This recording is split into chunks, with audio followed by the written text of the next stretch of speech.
Renê, o torcedor Jonatas da Silva, na verdade é Jonatas Messias Santos da Silva, ele deve sim chegar ao DHPP, mas ainda está no Rio de Janeiro. Isto porque, ao ser preso por volta das 6 horas da manhã, o homem de 33 anos, que tem um filho adolescente, inclusive ele e a esposa são professores, ele já meio que esperava esta prisão, tendo em vista o caso aí ser de grande repercussão, e ele mesmo já ter visto aí as imagens dele correndo pela imprensa, pelos diversos veículos de imprensa, Renê.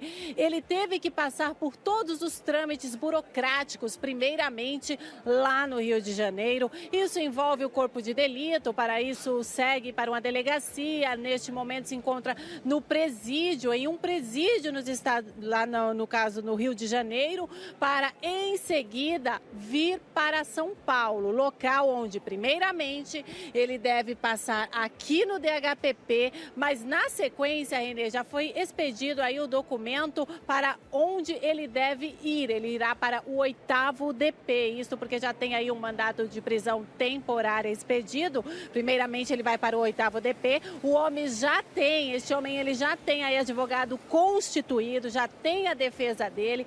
E cabe aqui ressaltar, Renê, que essa prisão, ela foi feita embasada milimetricamente nos detalhes e sons, detalhes ali das imagens e áudios que foram captados em todo o entorno do estádio e também dentro do estádio. O homem que aparece de barba é sim, dos homens que lança a garrafa. A doutora Ivalda chegou a dizer que foi um caso ali muito delicado a ser investigado, que foram horas e horas e horas de filmes ali, de imagens a serem assistidas, Renê, e não somente por uma pessoa, para que nada desse errado. Chegou a dizer que por algumas vezes as vistas de quem assistia, inclusive dela, chegava a cansar, e para que não houvesse um erro, uma injustiça, outra pessoa passava a reassistir as mesmas imagens das quais já havia algumas suspeitas para confirmar se de fato quem assistiu da primeira vez tinha razão na análise devida, ou seja, Renê, não foi ali uma prisão feita de maneira ali, de qualquer forma, digamos assim, foi tudo conferido por mais de uma vez e por horas e horas, não somente as imagens, mas também o áudio. Outra questão que também chama muita atenção é a questão da qualidade dos vídeos, porque conforme vai repassando ali de aplicativos para aplicativos, WhatsApp para WhatsApp, ele perde a qualidade. Por isso a importância da investigação da polícia, que conseguiu ter posse dos vídeos originais. Estes seriam os primeiros vídeos gravados ali, a pessoa que conseguiu gravar da sacada do apartamento, quem gravou ali também no chão, no térreo. Enfim, Renê, foi uma investigação muito delicada, lembrando aqui que primeiramente um outro torcedor chegou a ir preso, torcedor este também do Rio de Janeiro, mas foi preso, ainda estava em São Paulo, quando tudo ali, quando a prisão aconteceu, foi comprovado que de fato ele não seria o responsável por atirar esta garrafa, Renê. Então, as investigações elas continuaram, foram transferidas aqui para o DHPP, para na sequência vir este resultado. O que ocorre? Uma das indagações foram com relação, Renê, foi com relação à ficha criminal, se esse homem já possuía antecedentes. Trata-se de um homem de 33 anos que não possui antecedentes criminais. Ele deverá responder por homicídio com dolo eventual, tendo em vista ali não ter atirado diretamente em uma pessoa, com a responsabilidade ali de querer matar. Por isso será dolo eventual, mas também, Renê, por uma tentativa. Isto porque uma outra pessoa também foi atingida, porém de forma ali menor, com menores proporções. A pessoa chegou a ir para o hospital e saiu rapidamente. Lembrando que a jovem ela foi atingida, Renê, por estilhaços. Esses estilhaços, eles pegaram no pescoço dela e fizeram um corte de 3 centímetros. A partir deste corte, ela teve uma hemorragia. Essa hemorragia acabou causando aí a morte dela. Ela passou um final de semana ainda lutando pela vida, mas na sequência ela acabou falecendo, infelizmente. E a família luta neste momento por justiça. Este homem, ele não é um torcedor de uma torcida organizada, mas seria sim um homem que costumava juntar amigos para assistir jogos do time dele nos estádios, no caso o Flamengo. A gente deve lembrar aqui também que houve também uma suspeita da possibilidade aí de um palmeirense ter atirado a garrafa, mas após horas e horas de análises, chegou a este homem que deve chegar aí nas próximas horas, pode chegar até mesmo de madrugada, mas primeiro passará aqui no DHPP e na sequência, ao chegar aqui em São Paulo, Renê, ele deve novamente ir para o IML, fazer o corpo de delito mais uma vez para garantir ali que ele fez essa viagem com total integridade física. A equipe que saiu aqui do DHPP até o Rio de Janeiro foram nove policiais civis, foram em 3 viaturas, uma para trazê-lo, 2 para escoltá-lo até aqui São Paulo, Renê. Nessa sequência, ele deverá ir passar por todos os trâmites burocráticos e deverá sim ser ouvido amanhã. Obrigado, Neis. 18h37. A gente vai recuperar agora a entrevista coletiva, o trecho da entrevista coletiva com a doutora Ivalda e eu já volto aí ao vivo com você. Vamos ouvir a doutora Ivalda. O preso ainda não chegou.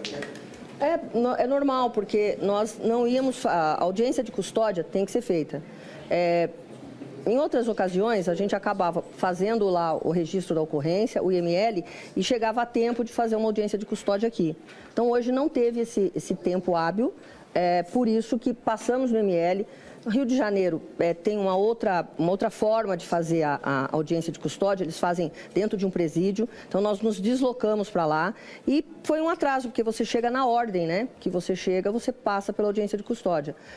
Então foi só o trâmite lá de outras audiências de custódia sendo feitas e realmente atrasou. Nós não esperávamos que fosse demorar tanto, né? Mas como aqui a gente tem um horário de audiência de custódia, eles têm um outro, então foi infelizmente a gente queria que ele já tivesse aqui para encerrar isso hoje, mas ele chegando, ou a gente pede uma vaga para ele passar a pernoitar, né, numa cadeia de prisões temporárias específica, e amanhã ele é retirado, fazemos o interrogatório dele, e aí sim ele vai ser designado para guardar, né? Mas durante esse período de 30 dias a gente pode eventualmente tirá-lo para ser ouvido novamente.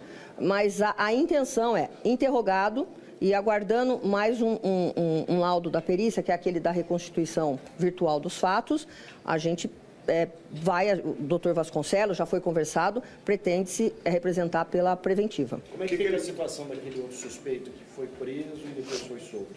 Bom, naquele caso, como ele foi solto, mas ele tem medidas cautelares, né?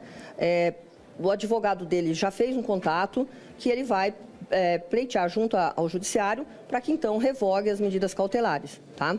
Do aquele anterior. O que ele disse no primeiro depoimento dele lá no Rio de Janeiro? Não, ele não foi ouvido lá.